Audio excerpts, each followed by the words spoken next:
¿Qué tal, amigas y amigos? Muchas gracias por conectarse nuevamente a este live hoy día 16 de abril de 2025. Les doy a todos la más cordial bienvenida y bueno, los invito a que empecemos a analizar un tema obviamente que no ha sido explorado hasta ahora y nos vamos a meter de lleno en la botánica de la planta del té.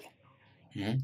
Es un tema bien especializado, hay muchos errores teóricos que se cometen y la idea justamente, al igual que en cada uno de los lives que hacemos mes a mes, es, bueno, cumplir ciertos objetivos que nos hemos definido. Para aquellos que se están conectando por primera vez a este live, bueno, les comento que pueden ir haciendo sus consultas. Yo los voy dejando a todos con el micrófono por defecto desactivado cuando ingresan, pero pueden activarlo ustedes mismos y hacer sus consultas, ya sea por voz o a través del chat de la aplicación. Y yo voy respondiendo la consulta apenas me vaya apareciendo aquí en pantalla. Bueno, como les mencionaba, hay varios objetivos que están definidos para esta sesión. ¿Ah? En primer lugar, analizar la planta del té y sus principales conceptos botánicos de especie y subespecie. Nos vamos a adentrar principalmente en esos dos conceptos y tratar de aclararlos y dejarlos muy pero muy claros. ¿Ya? En segundo lugar, nuestro segundo objetivo va a ser entender un concepto un poquito más profundo que yace con el nombre de esta presentación. ¿Ah? Vamos a conversar acerca de los conceptos de variedades de planta del té y de cultivares de planta del té. Vamos a entender qué es lo que son, en qué se diferencian de lo que vamos a ver en la primera parte de especie y subespecie y cómo se diferencian también estos términos entre sí, qué es lo que quieren decir y qué implicancias tiene estas diferencias. Para finalmente hacer un breve recorrido por aquellos cultivares y variedades de planta del té más famosas y reconocidas en los principales países productores. Así que va a ser un pillinazo de lleno al mundo de la botánica dentro del mundo del té. Espero que lo disfruten. Recuerden, pueden ir haciendo sus consultas directamente y me puedo ir deteniendo para irlas respondiendo. ¿Ya? Voy a estar atento aquí entonces al chat de la aplicación y partamos de lleno con nuestro primer objetivo. ¿Ya? Nuestro objetivo de entender algunos conceptos generales acerca de la planta del té. ¿Y a qué nos estamos refiriendo con ello? Bueno, veamos qué es lo que tenemos aquí. En primer lugar, debemos entender muy bien qué es el té. Si alguno de ustedes es nuevo en todo este mundo tan gigantesco del mundo del té, quizás no sepa la definición técnica de qué es el té en sí. ¿Ah? El té corresponde a una infusión, y ojo con ese término, a una infusión en particular de una planta que se denomina Camellia sinensis. El té es una infusión de esta planta, pero una infusión, siempre tienen que tener muy claro que es cualquier preparación que se coloque alguna parte de planta, algún insumo botánico en agua caliente a temperatura menor que la temperatura de ebullición. ¿Y ello qué implica? Que se dejan estas partes en el agua caliente en contacto con ella y bueno, va a justamente liberando su química y desarrollando justamente con ello un sabor y características especiales y organolépticas que, bueno, son difíciles de obtener así mezcláramos estos mismos insumos botánicos con plantas, por ejemplo, que estuviesen a una temperatura como el agua fría. Y una infusión se diferencia de una decocción porque, bueno, es cuando un insumo botánico se hierve durante bastante rato en el agua. Una infusión por lo general toma un par de minutos. Pueden ser 2, 3, 5, 10 minutos, pero lo importante es que el agua se mantiene a una temperatura inferior a la de ebullición. Y el té, tal como dice aquí la presentación, corresponde a una infusión de la planta denominada Camellia sinensis.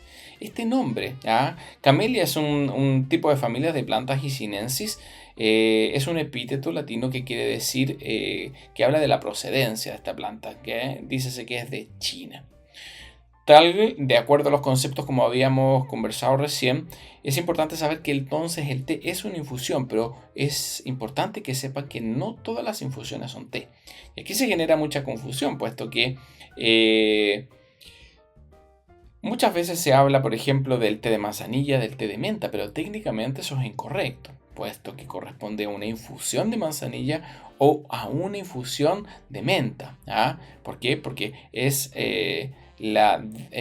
justamente la liberación de la química que tienen estas plantas al ponerse en contacto con agua, ¿ya? En disolución, ¿ya? Con agua a una temperatura más baja de la de ebullición. ¿Ya? Y por lo tanto, decir que es un té de manzanilla sería incorrecto porque sabemos que el té es la infusión exclusivamente de la planta Camellia sinensis. Aunque en la práctica casi la gran mayoría de tea shop especializados diferencian y como infusión desde el punto de vista comercial todo aquello que no es té. Y eso, bueno, conlleva que tengamos muchas veces esta confusión, puesto que el té también es una infusión. ¿Ah? ¿Por qué les mencionaba esta reseña acerca de lo que es el té? Puesto que es importante saber que el té tiene distintas tipologías y a su vez existen distintas variedades de té. ¿Mm? Es importante que sepan que a partir de cualquier hoja de té que nosotros podamos cosechar de una plantación, en teoría puede elaborarse cualquiera de las tipologías de té existentes, ya que el resultado de una tipología en particular, ya sea té blanco, té verde, té amarillo, oolong, té negro o dark tea, ¿ah? La tipología que resulte va a venir dada a partir de qué es lo que hacemos en términos productivos con esas hojas cosechadas. Y en teoría, a partir de cualquier hoja que cosechemos, ¿ya? Dependiendo de los pasos que apliquemos en la producción, podemos obtener alguna tipología en particular. Y bueno, esas son las tipologías de tela que les acabo de mencionar y que están aquí presentes en la presentación. ¿Y qué sucede ahora con las variedades de té? ¿A qué le llamamos variedades de té? ¿Ah? Dentro de una tipología de té pueden existir muchísimas variedades.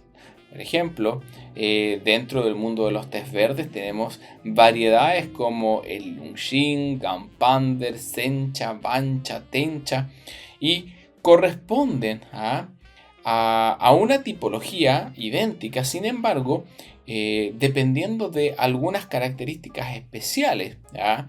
Ligadas al proceso productivo o a las partes de la planta que se utilicen, ¿ya? O también dependiendo de otras variables como el momento de la cosecha que se trate, bueno, se van dando lugar a tés que tienen características organolépticas diferentes. ¿Ah? Tés que poseen aromas, sabores, estructuras diferentes. Y que si bien cumplen con los requisitos de estar sometidos a un procesamiento que cumple ciertas características específicas que lo hacen ser parte de una tipología, ¿ah? Se diferencian bastante por algunos otros aspectos de su proceso productivo. ¿Qué quiero decir con esto? Por ejemplo, los tés verdes son todos aquellos que no sufren nada de oxidación, puesto que se someten a un proceso de fijación, dándoseles un golpe de calor. Y todos los tés verdes comparten esta característica de sufrir un golpe de calor que inhibe la enzima polifenol oxidasa y por lo tanto son tés que no se oxidan nada de nada. ¿Ah? Pero existen muchísimas variedades de tés verdes. Los tés verdes, por ejemplo, de estilo japonés, que son fijados con vapor, van a tener sabores muy distintos, ¿ya? Intensidad muy distinta y colores en taza muy diferentes a los que podemos lograr en China, a partir de procesos de fijación en donde solamente ese golpe de calor se da con otras técnicas, no de calor húmedo y vapor como lo hacen en Japón, sino que con calor seco, a través de la aplicación de woks y otras técnicas también. ¿Ah? Pero todos son tés verdes porque todos están fijados, que es por decirlo de alguna forma, la macro característica que comparten todos los tés verdes. Y por ello, las variedades de té son los diferentes resultados que podemos obtener de la aplicación de distintas técnicas y características en el proceso productivo dentro de una misma tipología. De esta forma, a partir de una tipología como el té blanco, podemos tener también muchas variedades, dependiendo de si es alto en contenidos de brotes, si son puros brotes, si son puras hojas, si son hojas de primera cosecha, si están con un buen nivel de oxidación, con un nivel más o menos malo de oxidación, ¿ya? podemos obtener variedades muy diferentes entre sí a partir de esa misma tipología. Y lo mismo ocurre con los tés verdes, lo mismo ocurre con los oolongs, con los tés amarillos, con los tés negros y por supuesto con los dark teas. Los oolongs probablemente son uno de los tés en los que más errores se comete, dado que los rangos de variación que pueden tener sus oxidaciones son súper amplios, y eso da lugar a una gran cantidad de variedades distintas con características muy pero muy marcadas unas de otras, que pueden llegar a ser muy diferentes entre sí.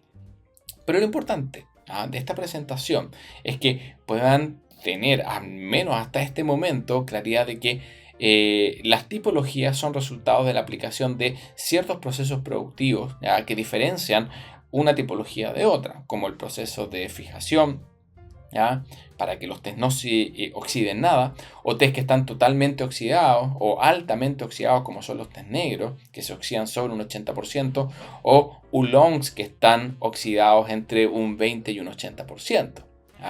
Si se dan cuenta, son categorías con características excluyentes entre sí. Por otra parte, los dark teas se caracterizan por estar fermentados con bacterias, y no por tener oxidación. Pueden tener oxidación en algunos casos, lo ideal es que sea mínima, pero la fermentación bacteriológica es lo que gatilla sus características y su procesamiento, básicamente. Bueno, teniendo claridad entonces sobre lo que son las tipologías y las variedades de té, veamos aquí, aquí tenemos unos ejemplos con imágenes para quienes no conozcan, para quienes no conocen las variedades, las distintas tipologías, perdón, bueno, cada una de ellas. Aquí vemos los tés blancos. ¿Y por qué se llaman tés blancos? Aquí se ve muy blanco porque efectivamente son tés de alto contenido de brote. De hecho, este es un té blanco elaborado a partir de puros brotes. No todos los tés blancos se van a ver blancos. El nombre blanco proviene justamente de la coloración plateado blancuzca que tienen los brotes, es decir, las hojas que no se han abierto, que tienen justamente como un terciopelo y que es blanquecino.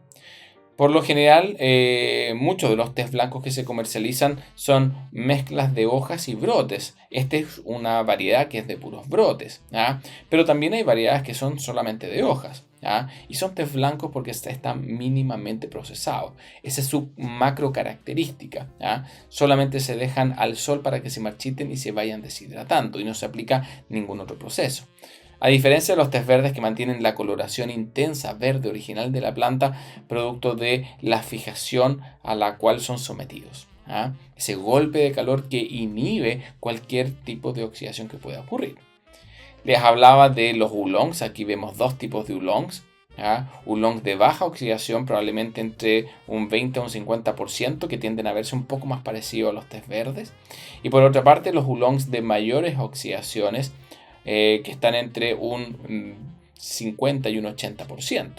¿Por qué son todos oolongs? Porque dentro de ese rango de oxidación, que oscila entre un 20 y un 80%, a pesar de que las hebras puedan verse muy diferentes y tener características de aroma y sabor diferenciadas, comparten algunas características, como por ejemplo ser en general tés dulces, de muy baja astringencia. Lo cual los hace tés muy pero muy especiales, pero dependiendo de ese grado de oxidación también pueden haber matices aromáticos muy diferenciados. Aquí vemos un té negro que claramente tiene un alto nivel de oxidación y además tiene brotes. Hay muchas variedades también de té negro. Esta es una, me parece que es como un Golden Monkey, que justamente es una mezcla de hojas y brotes oxidados sobre un 80%, los cuales los hace verse muy pero muy oscuros.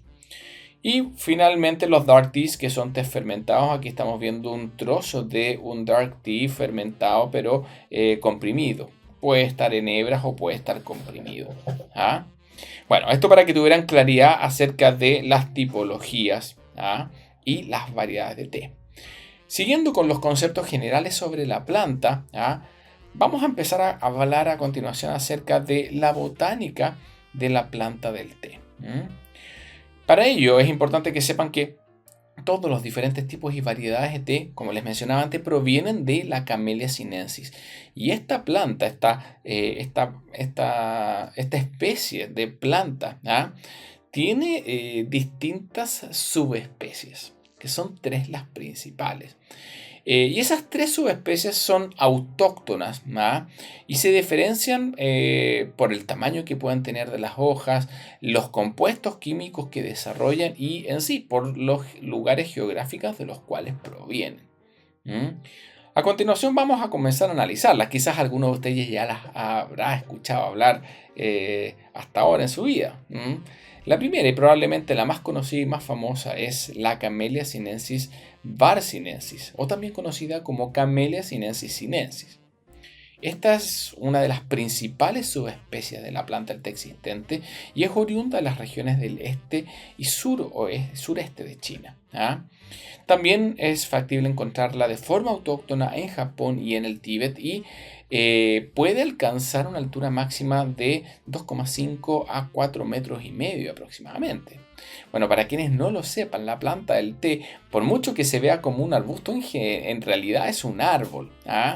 Siempre es un árbol y las podas a las que es sometida de forma constante durante su vida hacen de que muchas veces tenga esta forma de arbusto, bajito, pero en realidad no es un arbusto, es un árbol. Si cualquiera de las plantas de Camellia sinensis las dejamos crecer de forma silvestre y libre, sin nada de poda, con los años se van a dar cuenta que se transforman en árboles bastante grandes y en algunos casos muy, pero muy grandes. Para el caso de esta subespecie, sinensis sinensis alcanza los 2,5 o 4,5 metros. Una de las principales características que tiene esta subespecie es que soporta temperaturas frías y puede producir hojas pequeñas durante un periodo muy prolongado de tiempo. Es decir, posee una vida útil muy grande, en torno a los 100 años aproximadamente. En sí sus hojitas son pequeñitas, algo muy característico de los tés provenientes de China y de Japón. Antes de continuar quiero aclararles una cosa, que una subespecie provenga de China, o que sea oriunda de China o del Tíbet o del Japón, no implica que únicamente se encuentre en esa locación. Esto nos habla de dónde es originaria, pero en teoría puede ser plantada en cualquier lugar. Y obviamente, dependiendo del lugar donde se plante, va a adquirir matices complementarios en función a otras variables que repercuten en el desarrollo y el crecimiento de esta planta. Pero ahora, tratando de orientarnos más en los aspectos botánicos, bueno, es importante que sepan que proviene de estos lugares y esas características como el tamaño o la química que pueda desarrollar, sí, es bien especial y la va a acompañar y le va a dar un sello muy particular, indiferentemente de dónde se pueda plantar. Creo que hay algunos ejemplos acá, fíjense, aquí se ve una imagen que muestra un árbol de planta del té del tipo Camellia sinensis sinensis. Sería ideal que hubiera una persona por aquí al lado, pero esto la verdad todavía sigue siendo muy pequeño, esto no creo que tenga más de 1,5 metros de altura. Esto puede crecer bastante más de forma natural y alcanzar, tal como decía la presentación, hasta los 4,5 metros, lo cual lo transforma en un árbol relativamente grande. Pero ojo, puede ser más grande aún. Fíjense en el tamaño de las hojas. Aquí hay distintas partes de la planta, los brotes. Aquí vemos a la derecha la hoja más pequeñita, que en realidad es una hoja que no está abierta. Después, en un arbusto, debajo de la hoja que no se ha abierto, viene la primera hojita que se llama Orange Pekoe, la segunda hoja que es el Pekoe y la tercera hoja que es el primer Souchong. Pero en general, si analizamos, cada uno de estos tamaños de hoja son bastante pequeñitos en comparación a la subespecie que vamos a comenzar a analizar a continuación, que es la segunda más importante de la subespecie de planta del té, que es la Camellia sinensis assamica, o también conocida como var assamica. Esta subespecie es nativa del área que está comprendida entre la provincia de Yunnan por el lado de China hasta la región del norte de Burma y el estado de Assam en India. Es decir, que es una subespecie que atraviesa todo el cordón montañoso de los Himalayas. Es un árbol mucho más grande que el anterior porque su altura en estado silvestre puede alcanzar inclusive los 18 metros de altura y además el tamaño de sus hojas es bastante mayor, 15 a 35 centímetros aproximadamente. ¿ah? Se da mucho mejor en climas tropicales, más cálidos en comparación a la subespecie china que comentábamos antes, que tiene una mejor tolerancia a los climas más templados. Por eso funciona muy bien, por ejemplo, en zonas altas, mientras que la subespecie asámica funciona mejor a alturas más bajas plantadas en donde haya una mayor temperatura. Otra gran diferencia que tiene es, desde el punto de vista productivo, la cantidad de años de vida útil que puede aportar. ¿Ah? No supera los 40-45 años en comparación a los 100 años que puede llegar a tener la planta del tipo subespecie Sinensis sinensis originaria de China. Se van dando cuenta cómo hay diferencias desde el punto de vista botánico que son bastante significativas, y eso que aún no hablamos en términos organolépticos de aroma y sabor, puesto que sí tienen algunas diferencias ya a nivel de subespecies, como contenido de cafeína y cosas así. ¿Mm? Fíjense, aquí esta imagen nos muestra un árbol de té, ¿ya? De la subespecie sámica, y aquí sí ya podemos apreciar que efectivamente es un árbol bastante más grande que el anterior. Este igual no es de los más grandes, esto no creo que tenga más allá de 12 metros de altura, ¿ya? Pero esto puede llegar un poco más alto todavía, 18 metros. En la zona de Yunnan, de hecho, hay muchos árboles de té que crecen en estado salvaje y que se utilizan para obtener hojas para la elaboración de algunos dark teas bien famosos. ¿Ah? Algunos dark teas crudos, como el puer crudo. ¿Ah? Y bueno, se utilizan hojas a partir de árboles así de grandes. Y fíjense comparativamente los tamaños de las hojas. Estas son bastante más grandes. ¿Ya? Ese cuaderno que aparece ahí es un cuaderno bastante grande, un bloc de notas. Y esas hojas escaparían del tamaño de la mano de una persona, especialmente la que está más a la izquierda. ¿Ah? Quedaría por fuera, porque son hojas bastante más grandes si las comparamos con la de la subespecie anterior. ¿Qué otra subespecie tenemos? Es importante. ¿Ya? La subespecie cambodiensis, conocida como Camellia sinensis cambodiensis o Var cambodiensis. Esta subespecie tiene varios nombres y una de las principales características que tiene es que no se utiliza para la producción comercial de té, a diferencia de las dos anteriores que son las más utilizadas para producir tés que se consumen.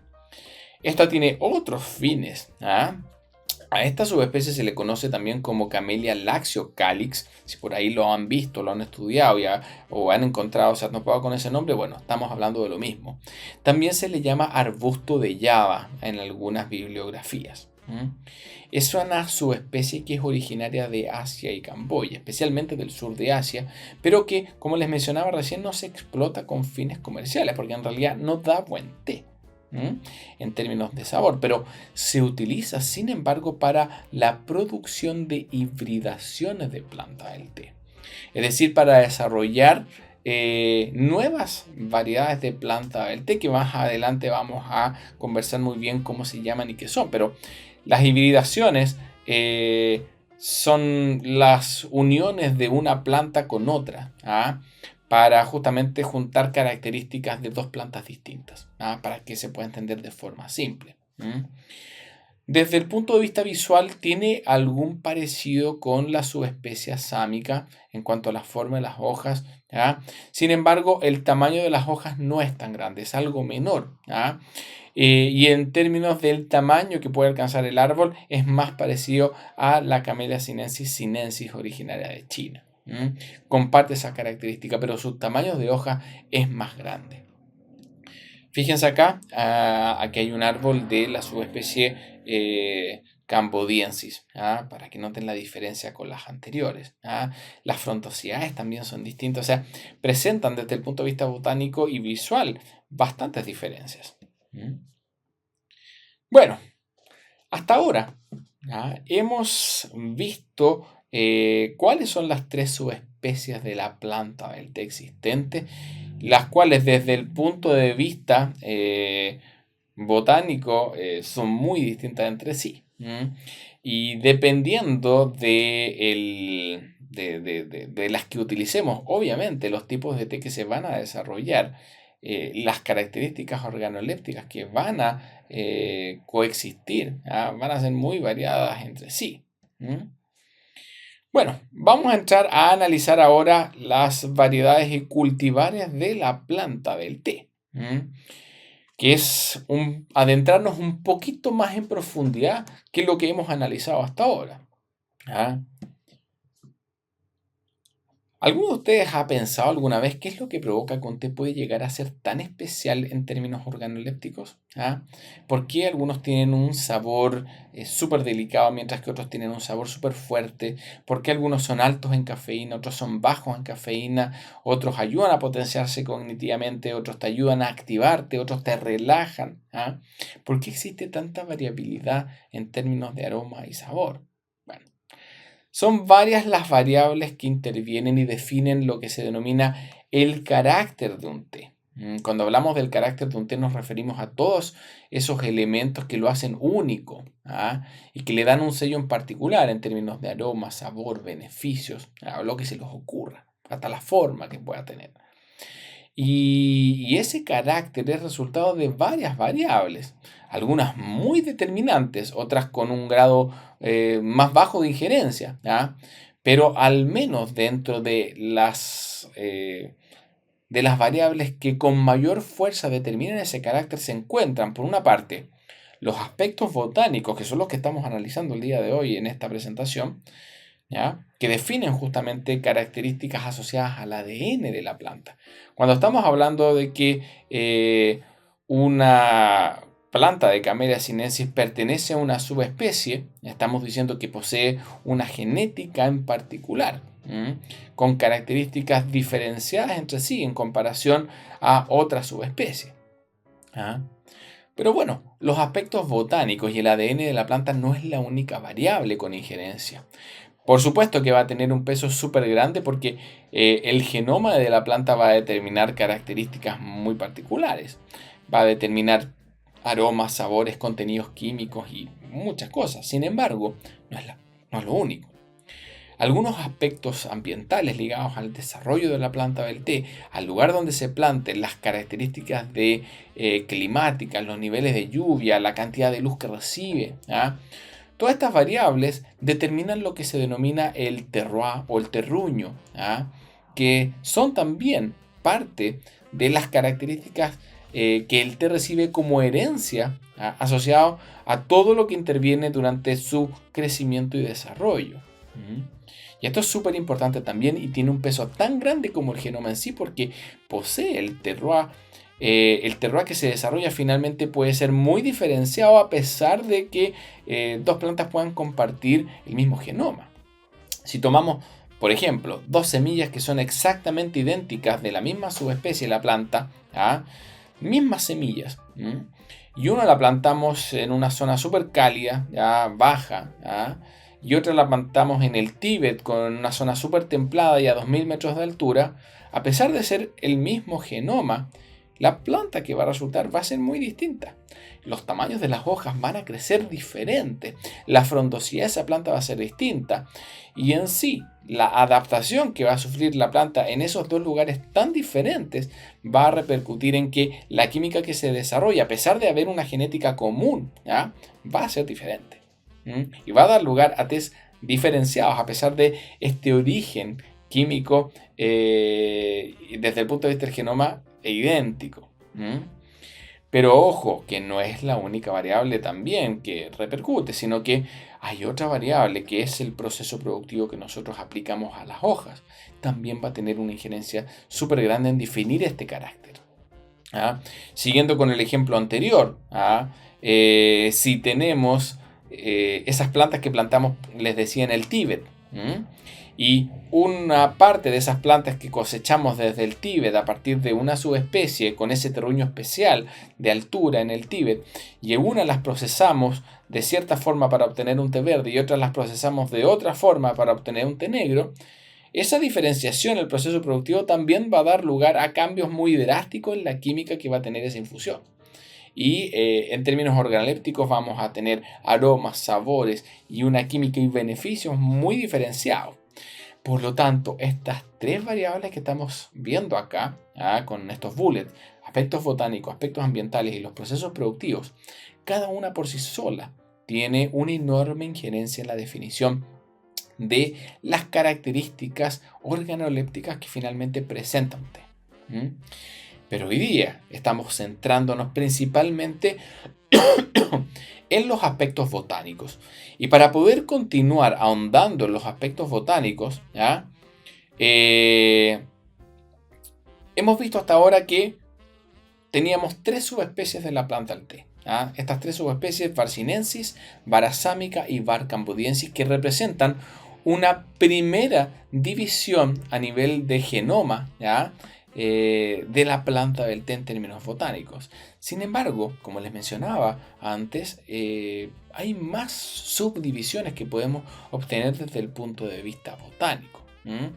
¿Existen más categorías de planta del té? ¿Se estarán preguntando? Efectivamente, a partir de estas 3 subespecies que hemos conversado hasta ahora, que son las 3 subespecies principales, existe también una enorme gama de subdivisiones botánicas que también poseen características muy únicas y que se diferencian mucho en algunos casos, definiendo sabores muy particulares y específicos. Y esto implica justamente cambios que ocurren a nivel de ADN. Lo que se traduce en genomas diferenciados que le otorgan características especiales. ¿Qué queremos decir con esto? Dentro de, por ejemplo, la subespecie sinensis sinensis, que tiene estas características que en términos visuales tiene hasta cierta altura, con un tamaño de hojas muy pequeñito, que tiene un muy buen desempeño en ciertos climas más templados, pueden existir muchas subdivisiones, de esa subespecie original. Y lo mismo, bueno, con cada una de ellas. Y dependiendo de el origen que tenga esas subdivisiones, bueno, categorizamos a estas subdivisiones en distintas familias. ¿Qué implica estos diferentes genomas que se van obteniendo? Porque en realidad, cuando hablamos de una subvariedad a partir de una subespecie, es decir, una subespecie y todas las variedades que puedan surgir a partir de ella, estamos hablando que si bien a nivel de subespecie se mantienen ciertos elementos del genoma, hay algunos otros elementos, especialmente en aspectos ligados al sabor, o características ligadas a la resistencia de la planta, que van cambiando y van variando, se van produciendo diferencias a nivel de genoma. Y esto justamente otorga a la planta características especiales y diferenciadas en ámbitos como el tamaño que puedan tener esas hojitas, la forma inclusive de las hojas. Hay hojas que pueden tener bordes súper lisos, mientras que hay otras que tienen los bordes súper puntiagudos. Cambios pequeñitos, pero no solamente la forma, sino que la forma en la cual también pueden resistir ciertas inclemencias climáticas. Los requerimientos hídricos que puede tener una planta también van a venir determinados de estas subdivisiones que puedan existir. Hay algunas subvariedades dentro de las Camellia sinensis sinensis, del var sinensis, que pueden resistir muy bien la falta de agua y otras que la resisten muy mal. ¿Se dan cuenta? El contenido químico de cafeína o de aminoácidos como la L-teanina también puede variar, dependiendo de estas subdivisiones dentro de una misma subespecie. Y por supuesto también algunos aspectos también sumamente críticos, como es la resistencia a ciertas enfermedades que puede sufrir la planta. Y bueno, también se producen grandes, en algunos casos muy notorias diferencias en términos también de aroma y sabor. En cuanto a gustos básicos, algunos pueden presentar gustos súper dulces, mientras que otros pueden percibirse más ácidos entre sí. Pero también diferencias en cuanto a notas aromáticas y sensaciones táctiles en boca. Es decir, amigas y amigos, estas subvariedades que podemos obtener a partir de una misma subespecie va a tener también, va a implicar cambios súper significativos. En algunos casos pueden ser muy sutiles, pero en otros casos pueden ser muy marcados. Y eso es lo que lleva a que, por ejemplo, algunos tés en China pueden tener un sabor súper vegetal e intenso con una alta astringencia, mientras que otros pueden tener sabores súper delicados y florales y muy sutiles. Y todos pertenecen a la misma subespecie. Continuemos para seguir ahondando. ¿Cómo podemos entonces categorizar todas estas subvariedades de planta de té? A partir de dos conceptos que vamos a empezar a analizar a continuación, que muchas veces son confundidos o mal interpretados. Y por una parte tenemos lo que se denomina variedad de planta del té y en segundo lugar cultivares de la planta del té. Antes de continuar quiero hacer un pequeño paréntesis para diferenciar lo que aquí estamos hablando de variedades de planta del té con algo que vimos al inicio de esta presentación, que eran las variedades de té. Aquí se empieza a tornar un poco confuso. Al inicio conversábamos que, bueno, dentro del mundo del té tenemos tipologías, como los tés verdes, blancos, amarillos, oolongs, dark teas y tés negros. Tipologías de té. Y que dentro de cada una de esas tipologías hay muchas variedades, que son nombres de tés distintos asociados a un proceso productivo en particular.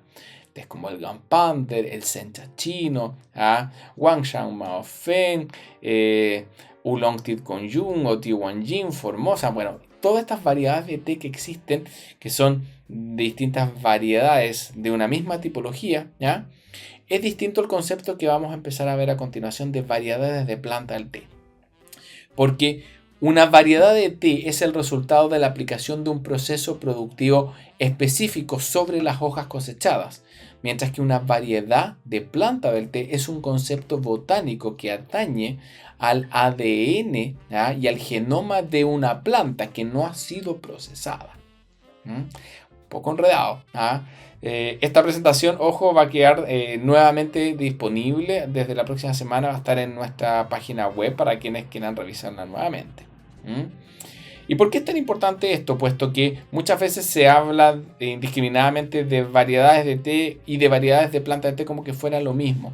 En algunos casos estos conceptos están interconectados. Vamos a conversarlo un par de láminas más adelante, el por qué. Pero en general, cuando hablamos de variedad de planta de té nos estamos refiriendo a un concepto botánico, mientras que variedad de té es distinta dentro de una misma tipología, el resultado de la aplicación de distintos procesos productivos. Vamos ahora a adentrarnos en estos conceptos de variedad de planta de té, de cultivares de planta del té. Aquí llamamos variedad de planta del té. Corresponde a las subvariedades que se obtienen dentro de una misma subespecie, pero que son el resultado de todas las transformaciones que la planta va teniendo de forma natural a lo largo de ciclos. Tal como dice acá, son subvariedades que derivaron a partir de las subespecies originales con el transcurrir de los años, principalmente a partir de cruzas espontáneas a través de procesos de selección natural, adaptándose de forma específica a diferentes entornos a través de mutaciones que cambiaron la química de la planta. Estos son procesos que han ocurrido durante siglos y por supuesto con ello va cambiando las características de aroma y de sabor que tiene un té. Es decir, son subvariedades que se han obtenido de forma natural a través de procesos de selección. ¿Y esto cómo puede ocurrir? A partir de una planta que está en un lugar en particular, con los siglos pudo haberse movido muchas regiones y kilómetros y distancias muy grandes por polinización, por el viento. ¿Y qué es lo que va ocurriendo? Los procesos de selección natural normalmente van generando mutaciones aleatorias, que en algunos casos subsisten, en otros casos no subsisten. Y esas mutaciones, cuando logran subsistir, es porque logran adaptarse adecuadamente al medio ambiente al cual van llegando. ¿Y qué ha provocado esto a lo largo de tantos siglos que tenemos, que ha transcurrido la vida del té? Bueno, la planta se ha ido moviendo geográficamente a través de esta selección natural, provocándose mutaciones en ella que le han permitido la adaptación en la medida que se va moviendo. Pero esas adaptaciones y esas pequeñas mutaciones traen consigo también variaciones en ese genoma que no solamente afectan la adaptación de la planta, sino que mueven todo lo que hay, ¿ya? Y esto obviamente va también generando características organolépticas muy diferenciadas, sí. Pero lo principal es que las variedades de planta del té son subvariedades que se han obtenido a través de procesos de selección natural. Es decir, ¿ya? Subdivisiones de una subespecie, pero que se han obtenido de forma natural a lo largo de muchos y muchos siglos. ¿Cuál es la gran diferencia que tiene con el segundo concepto de cultivares de planta del té? ¿Ya? También los cultivares son subvariedades de una subespecie, pero que a diferencia del caso anterior, se han obtenido a partir de subespecies originales, pero a través de manipulaciones artificiales llevadas a cabo por el hombre, a través de distintas técnicas botánicas como son las hibridaciones, selecciones de semillas o selecciones clonales. Es decir, son subvariedades que se han obtenido dentro de una subespecie, pero a través de una manipulación artificial hecha por el hombre. Y cuando se habla, por lo tanto, de variedad de planta del té y de cultivar de planta del té, en ambos casos estamos hablando de subvariedades a partir de una subespecie botánica, pero unas de ellas se han obtenido de forma natural a lo largo de muchos siglos, mientras que otras se han obtenido recientemente a partir de la aplicación de técnicas agrícolas muy particulares. Y claro, esto tiene ventajas y desventajas. Ojo que cuando estamos hablando a partir de manipulaciones artificiales, no piensen que estos son manipulaciones genéticas, no se trata de productos modificados a nivel genético ni nada así. Sino que son técnicas en donde, por ejemplo, hablábamos al inicio de la presentación de que la subespecie cambodiensis, ya que no se utiliza para la producción de tés comerciales, sí se utiliza para la elaboración de hibridaciones. Y es que sirve de base, por ejemplo, para que se hagan injertos de distintas partes de planta del té para dar una planta con un genoma nuevo. ¿Qué implica un injerto? Cortas un tallo y lo unes a otra planta, ¿ya? Hace una especie de Frankenstein de planta del té y puedes unir plantas de distintos lugares y obtienes una planta nueva. ¿Por qué se utilizan las técnicas de hibridaciones? Imagínense que se quiere desarrollar una planta para algún lugar específico en donde se sabe que hay un bichito que ataca a las plantas, y que además es una zona templada. Entonces lo más probable es que se seleccione por una parte pudiese ser una variedad de planta del té o un cultivar anterior que tenga resistencia a esa alta temperatura con otro cultivar que, por ejemplo, tenga una adaptación muy buena a un suelo súper similar como el que yo quiero utilizar, y que además tenga resistencia a este bichito. ¿Y qué voy a hacer? Voy a pescar una de estas plantas y que tiene esas características de resistir la temperatura con otra planta que tiene la capacidad de resistir este insecto que puede matarla.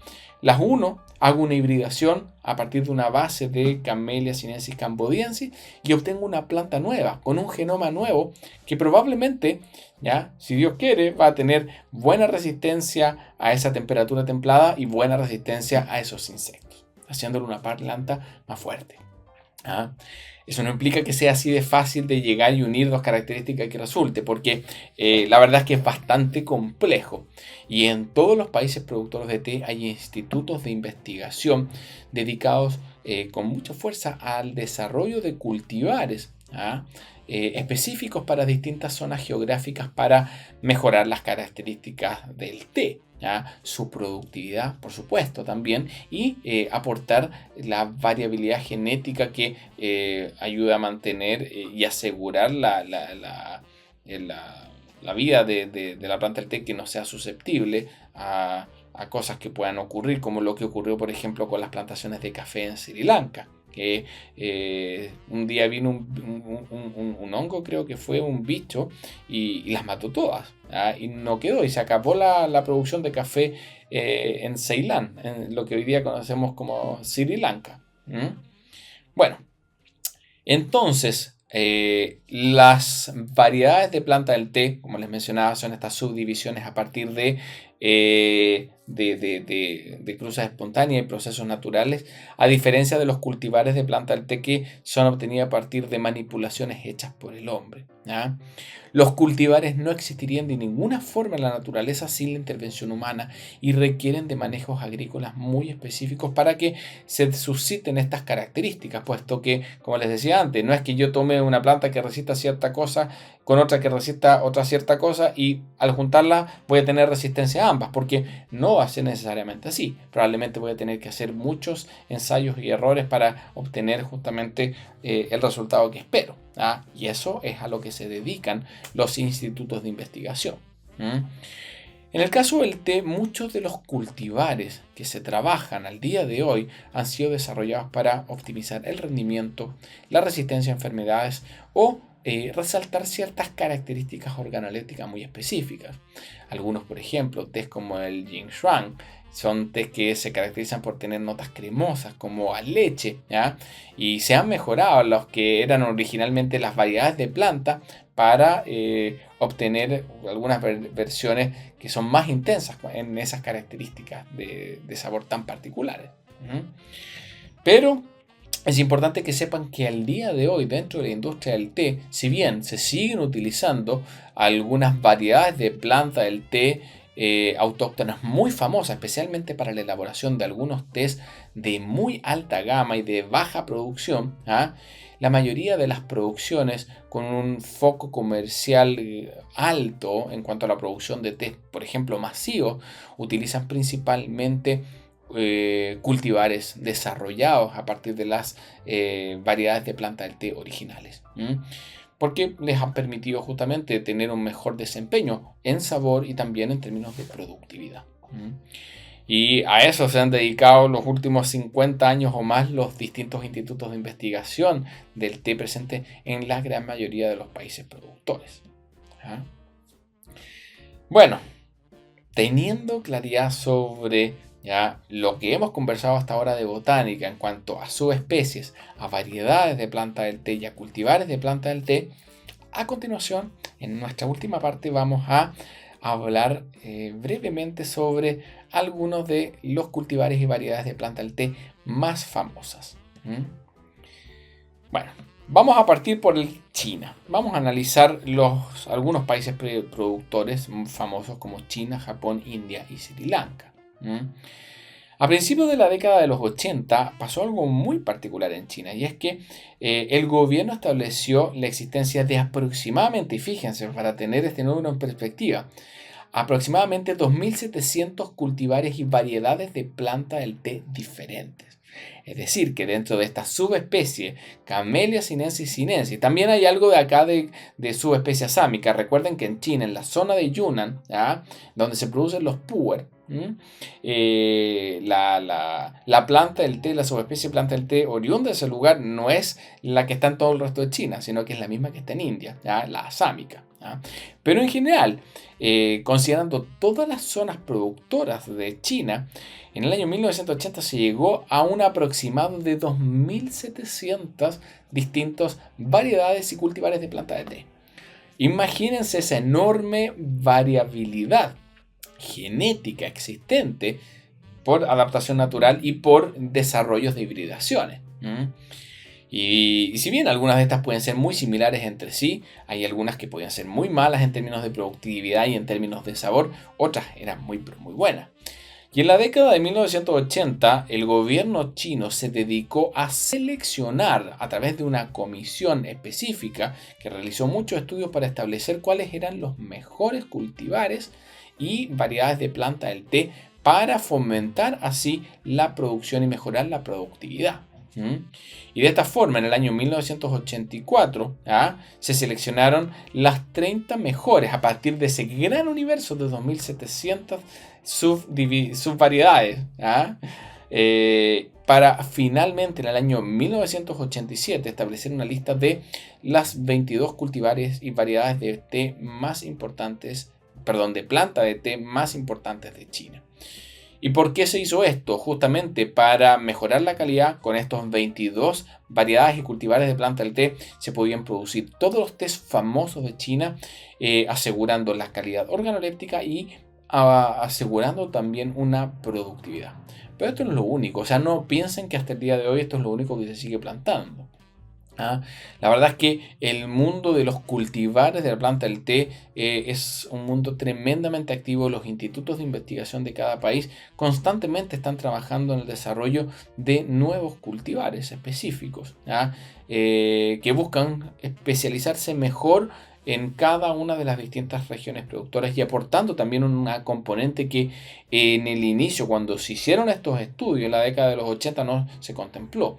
No se contempló el incorporar una cierta variabilidad genética en esta selección. Y eso que llevó a que estaban plantando en todas partes plantas muy similares. Y al haber poca variabilidad genética, eso implica un alto riesgo de que si el día de mañana aparece un bichito, puede ser que las destruya a todas. Y la variabilidad genética para ello es clave. Y los institutos de investigación constantemente están definiendo nuevos cultivares para ir mejorando los ya existentes. Algo que cambia bastante y que es posible apreciar las diferencias entre variedades de planta del té y cultivares son los nombres que tienen. A continuación veamos un detalle de algunas de estas variedades y cultivares de planta del té importantes, dependiendo de los tipos de las variedades de té finalmente y tipología de té que se produce. Para producir tés blancos se utilizan variedades de planta del té como el Phúding Davai, que es uno muy famoso, igual que el Shengye Davai. Yo diría que esos dos son los más famosos, originarios de la zona de Fujian, China.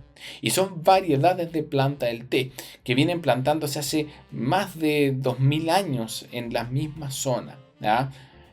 De Phúding. Phúding Davai es el nombre de la variedad de planta de té, pero Phúding en realidad es un lugar dentro de Fujian. Está el Mingshan Baihao también.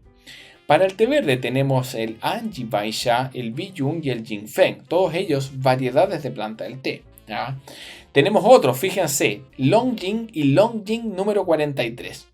Aquí ya vemos una diferencia. El Longjing es la variedad de planta del té originaria, mientras que el Longjing número 43 es un cultivar desarrollado. Probablemente es la iteración número 43 de algún desarrollo de algún instituto de investigación, pero hoy día es el Longjing, el cultivar para la producción del Longjing, el famoso Longxing, que es conocido como el champán de los tés verdes. Es una versión mejorada de la variedad de planta original y es la más empleada al día de hoy, justamente en la zona de Westlake, para la producción del Longxing, este famoso té verde chino. Bueno, de esta forma también tenemos para el oolong otras variedades de planta como el Wanjingwui, el Fushu, y bueno, varias otras como las que se mencionan acá, Meishan, Qinlang, el Tiwanjin, que también da lugar a un famoso té que se conoce como el Oolong Tiwanjin o el Oolong Tikonjun, tiene esos dos nombres. Para té negro, el Shuye, variedad de planta de té probablemente de las más famosas. China trabaja especialmente en sus tés de alta gama, principalmente con variedades de planta del té originaria. Pero también hay versiones mejoradas de cada una de esas variedades de planta del té que justamente son cultivares. Y aquí es lo que se viene desarrollando el día de hoy. En Japón, ¿qué ocurre en Japón? El registro de cultivares y variedades de té es bastante más acotado que lo que ocurre en China. Hay un recuento oficial de aproximadamente 55 cultivares diferentes, aproximadamente, de los cuales 40 son usados para la producción de tés verdes. Tengan presente de que Japón produce principalmente tés verdes. Eso obviamente también reduce un poco la cantidad de variedades de planta del té y cultivares de planta del té. Pero es significativamente más bajo. Algo que llama la atención de Japón es que aproximadamente un 70% de toda su producción proviene de un único cultivar llamado Yabukita, que da lugar a la producción de la gran mayoría de los senchas que provienen de Japón. Pero casi todo lo que se produce en Japón proviene de ese único. Y los dos principales son Yabukita y Sameidori. Hay otros más, me parece, también. Los vamos a ver a continuación. A continuación vamos a revisarlo justamente. El Yabukita es una hibridación ampliamente utilizada por la resistencia a las condiciones climáticas imperantes en gran parte de Japón. frío, ¿ya? Y variabilidad entre verano y invierno. Y por la intensidad también de su sabor. Este cultivar, el yabuquita, la verdad es que tiene un sabor vegetal súper intenso, ¿ah? Alta astringencia y también un color verde bastante oscuro. Eso es lo que le otorga finalmente, que le da unas características y sellos bien especiales a los tés del tipo sencha japoneses. Pero se pueden producir otras variedades de té también a partir de yabuquita. Está también el Goku, que es utilizado principalmente para la producción de yokuros y matcha. Fue creado también artificialmente, es decir, corresponde a un cultivar de planta del té en la zona de Kioto y se caracteriza por la calidad de aromática que tiene. Tenemos también el Benifoki, que se utiliza para producir tés negros, pero que en la actualidad también se utiliza para producir tés verdes con altos contenidos de antioxidantes. Y uno de los que a mí en lo personal más me gusta son el Samidori. Sameidori también se le conoce, que se utiliza para la producción de senchas de grado 1 de yokuros y matchas. Y la gran diferencia que tiene con Yabuquita es que el Sameidori tiene un gusto umami mucho más marcado. No es tan verde, no tiene un verdor tan intenso. La infusión de té verde que se obtiene a partir de él en comparación a Yabuquita es más amarillento y algo más turbio. Pero la intensidad umami que desarrollan los tés a partir de la subespecie, perdón, del cultivar Samidori es mucho mayor. De hecho, pueden encontrar, hay algunos tea shops especializados que tienen sus senchas, por ejemplo, divididos dependiendo de la región de la cual provengan, pero también en algunos casos hay tea shops que dividen a sus senchas dependiendo del cultivar con el cual han sido elaborados. Y te puedes encontrar con un sencha yabuquita o un sencha samidori, y van a ser muy diferentes entre sí, a pesar de que el proceso productivo es idéntico. Pero la zona de la cual proviene y también las características de este cultivar, bueno, los hace diferentes entre sí, con esos elementos que les mencionaba recién. ¿Qué sucede en India? Aquí vemos cambios súper drásticos, puesto que tanto India como Sri Lanka, a pesar de que tenían subespecies de planta, el té autóctona, la verdad es que trabajan prácticamente puros cultivares desarrollados por sus institutos de investigación. Y ojo con lo que se menciona acá. A pesar de que Assam posee una subespecie autóctona, en India se comenzó a experimentar con cultivares de los que originalmente provenían de China, como el Bar sinensis, en algunas zonas particulares de India, como es la zona de Darjeeling. En el año 1835, justamente, cuando se pensó a experimentar con la plantación del té en India, fueron variedades de plantas de la subespecie china, Camellia sinensis, las que se llevaron a la zona de Darjeeling. Y la verdad es que esto fue un acierto súper especial, puesto que es poco probable que una planta pueda adaptarse bien a un lugar nuevo y dar resultados de tan buena calidad como lo que ocurrió en este caso, puesto que ustedes conocerán o habrán escuchado alguna vez acerca de los tés negros de Darjeeling, que son muy famosos. También se les llama como el champán de los tés negros. Y son tés muy especiales que han sido desarrollados a partir de cultivares de la subespecie originaria de China. Cultivares desarrollados ya en India directamente, pero a partir de las subespecies que no es autóctona de India.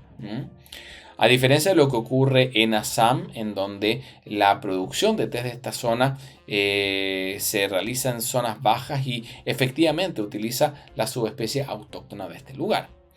Por lo general, y esto creo que se los mencioné también antes, las subespecies asámica y cualquier variedad de planta o cultivar de planta a partir de la subespecie asámica se tiende a utilizar en zonas más bajas, hasta los 300 metros de altura.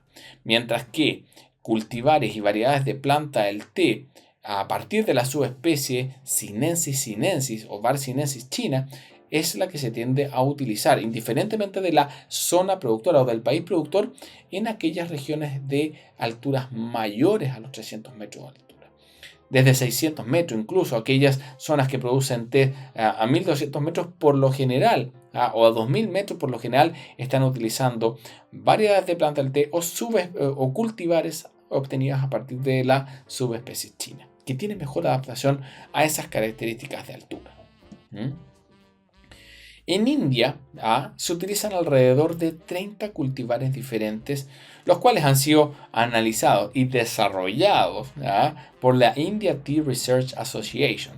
Fíjense en ese nombre, Indian Tea Research, ITR, son las siglas. Y es por eso que la mayoría de los cultivares provenientes de India con los que se elaboran sus té tienen nombres súper técnicos, a diferencia de lo que veíamos en Japón o en China, donde eran nombres más poéticos, por decirlo de alguna forma, que tienen un significado en los idiomas. Aquí son nombres mucho más técnicos. Bueno, y el desarrollo de estos cultivares justamente ha buscado la adaptación eficiente a diferentes condiciones climáticas, a suelos de distintas características en las distintas regiones productoras de India, obviamente buscando, además de otorgar una buena calidad en términos de aroma y sabor, una alta productividad. Esos son los enfoques que tienen los institutos de investigación. Y de esta forma, ¿cuáles son los cultivares más empleados al día de hoy en India? El T78, híbrido ampliamente utilizado, está asociado al año en que fue desarrollado, desde 1978 hasta la actualidad. Originario de una granja que se llama Tukta, su calidad y su productividad va disminuyendo con el pasar de los años. Tenemos por otra parte el AB2 y el P312, se dan cuenta, nombres sumamente técnicos. Ambos corresponden a los cultivares híbridos más populares que se emplean al día de hoy en India por la calidad que tienen los tés que se desarrollan a partir de ellos, a pesar de que son un poquito más delicados en comparación al T78. Ahora, finalmente, ¿qué es lo que ocurre con Sri Lanka? En Sri Lanka, la verdad es que el té se introdujo un poquito después que en India, en el año 1860, tras una plaga que exterminó a todos los cultivos de café existentes. Y tomó un par de décadas que los productores de café comenzaron a producir té, llegando en la actualidad a ser el tercer mayor productor de té a nivel mundial. O sea, desde el punto de vista del té los benefició bastante, porque hoy día es un actor extremadamente importante en la industria. Similar a como ocurre en India, también en Sri Lanka existe un Tea Research Institute, que busca asegurar estandarización y viabilidad de la industria en el largo plazo. Y para ello van constantemente estudiando, seleccionando y desarrollando nuevos cultivares que se adapten a las distintas condiciones climáticas de Sri Lanka, para mejorar calidad aromática, de sabor y productividad. Hay algo muy particular, eso sí, que se suscita en Sri Lanka, y es que los cultivares presentes en esta isla tienen tres orígenes diferentes y hasta el día de hoy siguen utilizándose tres orígenes diferentes, a diferencia de lo que ocurre en otros países, como por ejemplo en India, donde todo lo que se utiliza hoy día son cultivares. Dentro de Sri Lanka se utilizan variedades de plantas originales. Tenemos, aquí está incompleto. Los cultivares y variedades de planta del té presentes en Sri Lanka provienen de tres orígenes. Las denominadas introducciones originarias, que fueron efectuadas de varias sámicas y de bar cambodiensis en el siglo XIX. Las que dieron posteriormente lugar a los primeros híbridos denominados State Selections. Y nombres técnicos, porque en este caso estamos viendo solamente cultivares. CI9, DT1, N2, DN, es decir, son hibridaciones que se trajeron originalmente, son las primeras plantas que se llevaron, que correspondían ya a ciertas hibridaciones. Y son las primeras que se llevaron y son las que le dieron un sello particular a los primeros tés que se plantaron en Sri Lanka y por eso son tan famosas hasta el día de hoy. A pesar de que existen nuevas hibridaciones, nuevos cultivares que han sido desarrollados, estas introducciones originarias aún se emplean para la elaboración de algunos tés muy refinados y de baja producción, y se conoce como State Selection y da lugar a los tés probablemente más famosos y caros provenientes de Sri Lanka, a las mejores producciones. También tenemos en segundo lugar la introducción de híbridos directamente desde otros países. Y aquí fíjense que los nombres también súper técnicos, TRI de las siglas de Tea Research Institute, 625, el 626, el 777, los que corresponden a hibridaciones desarrolladas fuera de Sri Lanka y que poseen un alto potencial de tener un buen desempeño, que así ocurre, ¿ah? A diferencia del caso anterior, que son justamente las primeras hibridaciones, ¿ah? Las primeras, estos state selection que hablamos antes, fueron las primeras hibridaciones que se suscitaron dentro del territorio de Sri Lanka, a diferencia de estas hibridaciones que se trajeron directamente a otros países y se plantaron. Hoy día siguen existiendo algunas de ellas. Pero al día de hoy lo más famoso corresponde a los híbridos desarrollados en el último tiempo en Sri Lanka. Por ejemplo, el TRI 2020, el 3052, el 4024, que han sido desarrollados ya para estandarizar y maximizar las producciones, tratando de no comprometer la diversidad genética mínima que asegure la industria en el largo plazo. Así que como ven, los distintos países productores al día de hoy lo que mayoritariamente emplean son cultivares de planta del té a partir de una enorme selección que originalmente existía. Y estos cultivares de planta del té, que son estas subdivisiones de las subespecies que se han desarrollado por el hombre para mejorar la productividad y la calidad, constantemente van cambiando y van dando lugar en algunos casos a nuevos sabores, nuevos aromas. Por ejemplo, hay un caso muy particular en Kenia en donde una de estas hibridaciones dio lugar a un té con una genética muy particular que se conoce como el purple tea o el té púrpura, que desarrolló hojas, en vez de ser hojas verdes, hojas de un color rojizo que da un té especial con un sabor muy distinto y que se ha hecho muy famoso en el mundo, conocido como el Purple Tea, que es único proveniente de Kenia y que fue el resultado de una hibridación. No es algo que se suscitaba de forma natural, sino que ocurrió a través de estas transformaciones hechas por el hombre, a través del desarrollo de cultivares. Pero tienen que saber que también en los distintos países productores y especialmente en las producciones de los tés más antiguos y de más alta gama, se siguen utilizando en algunos casos las variedades de planta del té originales, que le dan ese sello tan particular y único. Y en algunos casos se emplean algunas versiones desarrolladas a partir de estas variedades de planta del té originales, como el caso que hablábamos antes del Longjing y el Longjing que tenía, no me acuerdo cuál era el número que tenía, el Longjing número 43, que es un cultivar obtenido a partir de la variedad de planta original.